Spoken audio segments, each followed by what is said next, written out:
হয়েছিল অ্যাকচুয়াল যদি একটু বলেন, আপনারা 24 ঘন্টা জেলে আটকে ছিলেন, কি হয়েছিল? না আমরা সমাজ বিরোধী, না আমরা দাগী আসামি, না আমরা সমাজের ভিন্ন জাতের, ভিন্ন বর্ণের, ভিন্ন ধর্মের মানুষের সাথে এমন বিষয়ে আন্দোলন করছি যাতে সংঘাত হবে, এরকম কোনো ব্যাপার নয়। আমরা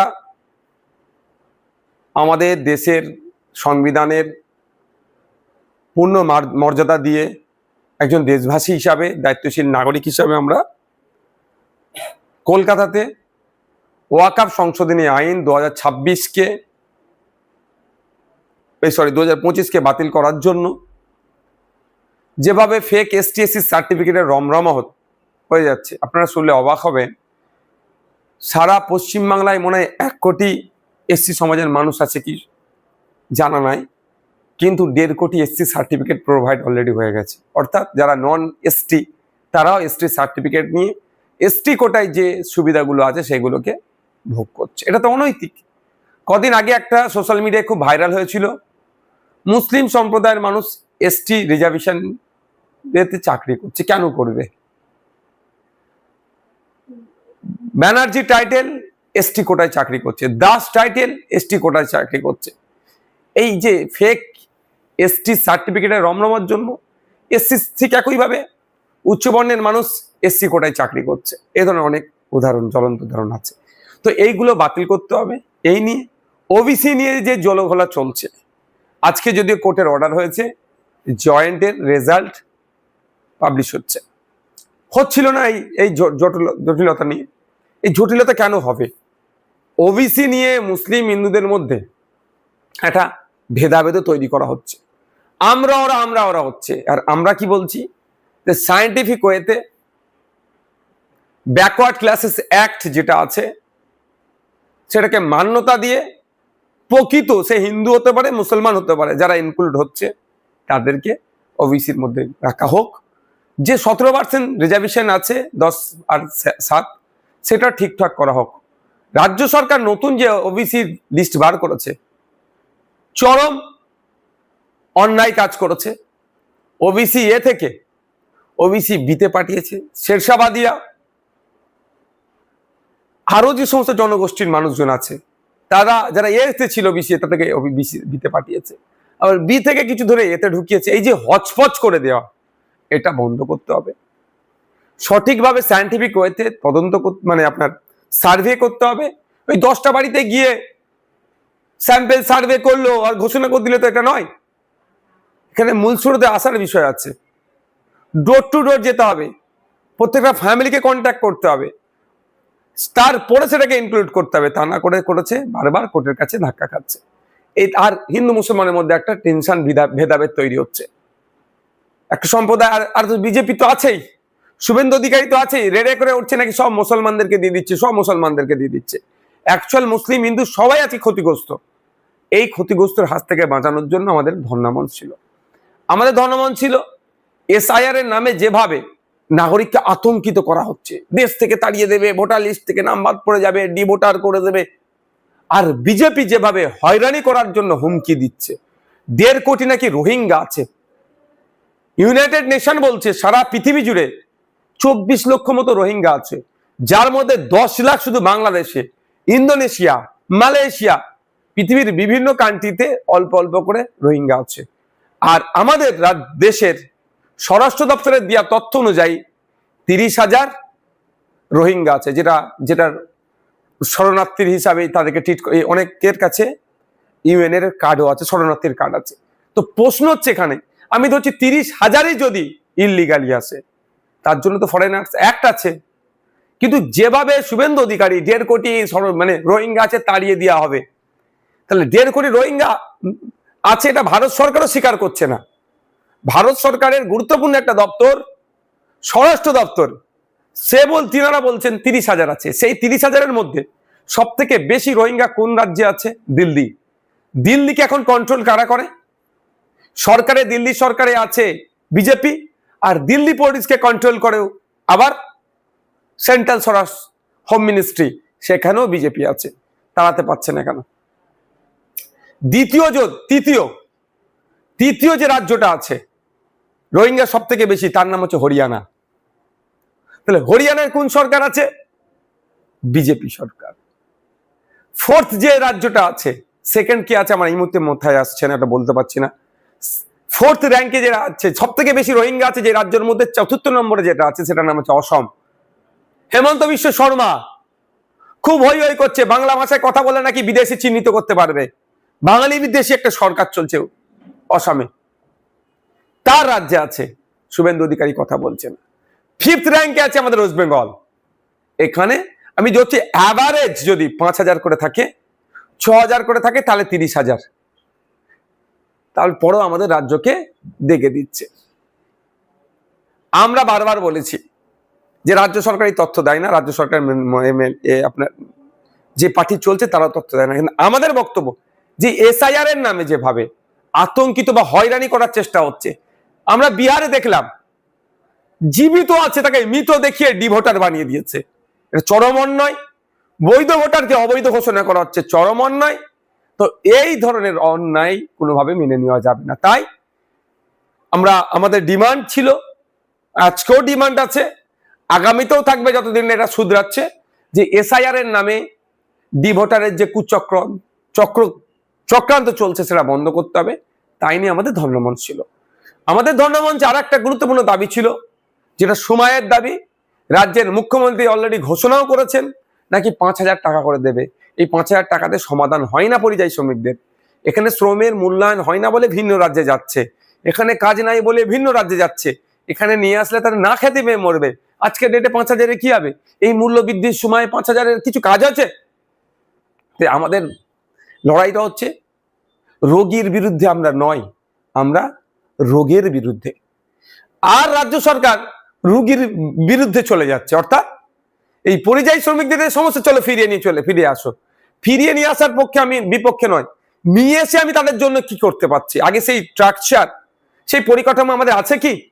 আমাদের রাজ্যের স্কিল লেবারদের মিনিমাম ওয়েজেস হচ্ছে 450 টাকা। আপনি তামিলনাড়ু চলে যান, কেরলাতে চলে যান, কর্ণাটকাতে চলে যান, একটা রাজমিস্ত্রি সেখানে প্রায় 1,600 টাকা, 1,500 টাকা কাজে কেরলে কাজ করছে, আর আমাদের রাজ্যে সেটা 750 টাকার নিচে। একটা খনিকারের আপনি শ্রমিক দেখুন, যদি চলে যায় 1,000 টাকা পার ডে ইনকাম করছে, মাস গেলে সে 30,000 টাকা ইনকাম করবে। আর আমাদের রাজ্যে একটা রাজমিস্ত্রির জোগাড়ের কত? 350 টাকা খুব বেশি হলে। এই যে ডিফারেন্স, প্রায় 3 ডবল কম ডিফারেন্স, এত কম, সেই এই যে সমস্যা তৈরি হচ্ছে। আমরা ওই জন্য পরিযায়ী শ্রমিকদের, ভিন্ন রাজ্যে যে আমাদের পরিযায়ী শ্রমিকরা আছে, বাঙালি যারা বাংলায় কথা বলছে, তার জন্য আক্রান্ত হচ্ছে। কখনো দীপু দাস লাশ হয়ে বাড়ি ফিরছে, কখনো সোমনাথ দেবনাথ লাশ হয়ে বাড়ি ফিরছে, কখনো আপনার আবু বকর বাদুরিয়া লাশ হয়ে বাড়ি ফিরছে, আফরাজুলকে পিটিয়ে মারছে, আপনার সাবির মল্লিককে পিটিয়ে মারছে। এই ধরনের লিস্ট বাড়ছে। এটা যাতে না হয়, আমাদের রাজ্যের পরিযায়ী শ্রমিকরা ভিন্ন রাজ্যে কাজ করছে, তাদের উপর অত্যাচার জুলুম যেটা হচ্ছে, বন্ধের জন্য আমাদের এই ধর্ণা মঞ্চটা ছিল। Right of movement, freedom of movement, আমার রাইট আছে ভারতবর্ষের যে কোনো জায়গায় আমি ঘুরতে পারি, ভারতীয় হিসাবে থাকতে পারি, ঘুরতে পারি। হ্যাঁ, কিছু সংরক্ষিত এলাকা আছে সেইগুলো ছাড়া। কিন্তু সেটা আজকে কেন্দ্রের বিজেপি সরকার ক্ষমতায় আসার পর থেকে, আর ম্যাক্সিমাম বিজেপি পরিচালিত রাজ্যগুলোতে এই মুভমেন্ট, এই রাইটকে কেড়ে নেওয়া হচ্ছে। এর প্রতিবাদে আমরা ধর্ণা করতে চেয়েছিলাম, শান্তিপূর্ণ ধর্ণা। এক কথায় আমার উপর অত্যাচার হচ্ছে, আমি এসটি, আমি ওবিসি, আমি এসসি, আমি পরিযায়ী শ্রমিক, আমি আতঙ্কিত একটা ভোটার, আমাকে হয়রানি করতে পারে, আমার এই যে দমনপীড়ন হচ্ছে, এটার জন্য আর আমার মাদ্রাসা মসজিদের জায়গা কেড়ে নেওয়ার অপচেষ্টা চলছে। আমি একটু শান্তিপূর্ণভাবে ধর্ণা মঞ্চে বসতে চাইছি, যে ধর্ণা মঞ্চে আমরা কত 50-100 জন থাকবো, একসাথে একটু আমাদের ক্ষোভটা শান্তিপূর্ণভাবে আমরা প্রকাশ করব। সাথে সাথে বুকের ভেতরে অনেক ব্যথা যন্ত্রণা, আমরা একটু কাঁদবো। রাজ্য সরকার, মমতাময়ী রাজ্য সরকার, সংখ্যালঘু দরদি রাজ্য সরকার, আদিবাসী দরদি রাজ্য সরকার, পরিযায়ী শ্রমিক দরদি রাজ্য সরকার, পশ্চিমবাংলার দলিত প্রেমী রাজ্য সরকার, পশ্চিমবাংলা প্রেমী রাজ্য সরকার, বাংলা প্রেমী রাজ্য সরকার আমাদেরকে সেই একটু কাঁদার জায়গাটুকু দিচ্ছে না। আমাদেরকে তুলে নিয়ে গিয়ে জেলের মধ্যে রাখছে। বিচারপতি সাহেব তিনি নিশ্চিতভাবে অবজারভেশন করেছেন এবং আমাদের নামে যে অভিযোগগুলো আসছে সেগুলো খতিয়ে দেখেছেন। আপনাদের একটা কথা বলি, কেউ বলছে 500 টাকা জামিনে, কেউ বলছে 2000 টাকা, এগুলো সম্পূর্ণ ভিত্তিহীন কথা। পিআর বন্ডে আমাদের জামিন হচ্ছে, আমাদের একটা টাকাও জজ স্যার জামিনের জন্য চাননি, দিতে বলেননি। অর্থাৎ আমরা যে শান্তিপূর্ণ মিছিল করছিলাম, আমাদেরকে বরঞ্চ উল্টে জজ সাহেব ওখানে প্রশ্ন করেছেন যে ওখানে কি 144 ছিল, উত্তর দিতে পারেনি। ও আরো কিছু প্রশ্ন করেছেন, সবটা আমি বলছি না, কোর্টের ইনসাইটের ম্যাটার, আমি তো উত্তর দিতে পারেনি। আমরা জামিন পেয়ে এসেছি, আমাদের লড়াই চলবে। আমাদের বলার প্রশ্ন এটা, আমাদের যে যে ডিমান্ড নিয়ে আমাদের প্রতিবাদ ছিল, ম্যাক্সিমাম বিজেপির বিরুদ্ধে, ম্যাক্সিমাম কেন্দ্র সরকারের বিরুদ্ধে, তারপরও রাজ্য সরকার কেন এত তৎপরতা দেখাচ্ছে, এটা আমাদেরকে বুঝতে হবে। এরা বলছে ওয়াকাপ নিয়ে চিন্তা নেই, ওয়াকাপ রাজ্যতে লাগু হতে দেব না। তাহলে আমরাও বলছি ওয়াকাপ রাজ্যতে, আমরা দেশে লাগু হতে দেব না ওয়াকাপ নতুন আইন, বাংলাদেশে তো হতে দেবও না, দেশে হতে দেব না। তাহলে তো তৃণমূলের যে পশ্চিমবাংলার সরকার চলছে, উচিত আমাদেরকে পুলিশ প্রোটেকশন দিয়ে আরো সুস্থভাবে আমাদের প্রোগ্রামটা করতে দেওয়া। আর এটা আইএসএফ এর রাজনৈতিক কর্মসূচি একার ছিল না, পশ্চিমবাংলার বিভিন্ন সামাজিক সংগঠন আর অনেক রাজনৈতিক সংগঠন মিলে আজকে একটা, গতকালকে একটা আমাদের, এটা গত পরশু আমাদের একটা আন্দোলন ধর্নামন ছিল, এখানে করতে দিচ্ছে না কেন, এটাই বুঝতে হবে। পশ্চিমবাংলা যদি ওয়াকাপ বিরোধী আন্দোলন শক্তিশালী হয়, দিল্লির ওয়াকাপ বিরোধী আন্দোলন অক্সিজেন পাবে, মহারাষ্ট্রের ওয়াকাপ বিরোধী আন্দোলন অক্সিজেন পাবে, উত্তরপ্রদেশের ওয়াকাপ বিরোধী আন্দোলন অক্সিজেন পাবে, ঝাড়খণ্ডের ওয়াকাপ বিরোধী আন্দোলন অক্সিজেন পাবে, বিহারে নির্বাচন আসছে সেখানেও মানুষজন অক্সিজেন পাবে, অসমের ওয়াকাপ বিরোধী আন্দোলন অক্সিজেন পাবে। আর যত অক্সিজেন পাবে তত বিজেপি দুর্বল হবে, যা দুর্বল আছে আরো দুর্বলতম হয়ে যাবে, অবিজেপি শক্তির উত্থান হবে। তৃণমূলের জন্য ভয় পাচ্ছে, যদি অবিজেপি শক্তির উত্থান হয় তাহলে বিজেপি তৃণমূলের চোর ডাকাত গুলোকে, যেগুলোকে এখনো ধরেনি, ভোট আসলে হয়তো ধরার নাটক করতে পারে বাইনারি তৈরি করার জন্য, এখনো যাদেরকে ধরেনি বা যাদের এখন শাস্তি হয়নি, এই যারা বিভিন্ন স্ক্যামের সাথে যুক্ত আছে, তারা নতুন সরকার আসলে তাহলে এদের ঘাড় ধরে জেলে ভরে দিতে পারে। তখন আরএসএস এর কথা নাও শুনতে পারে নতুন সরকার, এখন যেমন আরএসএস এর কথা বিজেপি শোনে। তো সেই জন্য এইখানেই দুর্বল, এইখানে আন্দোলনকে গৌরাতি নষ্ট করতে চাইছে, এখানে আন্দোলনে দানা বাঁধতে দিচ্ছে না।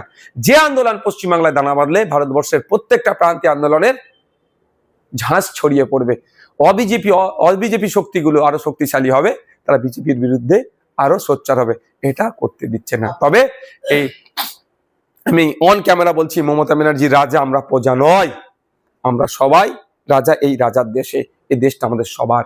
আমরা ভোট দিয়ে মমতা ব্যানার্জিকে 5 বছরের জন্য মুখ্যমন্ত্রীর সিটে বসিয়েছি, পরিচালনার দায়িত্ব দিয়েছি, দ্যাটস অল, এর বাইরে আর কিছু নয়। আমরা চাইলে আগামী 5 বছরে মমতা ব্যানার্জির জায়গায় XYZ কে আবার মুখ্যমন্ত্রীর দায়িত্ব বসাতে পারবো, বা তাদের তৃণমূলকে রাজ্য পরিচালনার দায়িত্ব দিতে পারবো, এটা জনগণ। সুতরাং এই গণতান্ত্রিক রাষ্ট্রে, ধর্মনিরপেক্ষ রাষ্ট্রে জনগণই শেষ কথা বলবে। ধমকে চমকে আমাদের এই ধর্ণামঞ্চকে করতে পারবে না। আমরা ধর্ণামঞ্চের স্থলে আবার চলে গিয়েছিলাম, আমাদের নেতৃত্ব যারা ছিলেন তারা, আমারও শারীরিকভাবে অসুস্থ, আমাকে ডক্টরের সাথে কনসার্ন নিয়েছি, আমাকে ডক্টর দেখাতে হবে, আবার আমার যিনি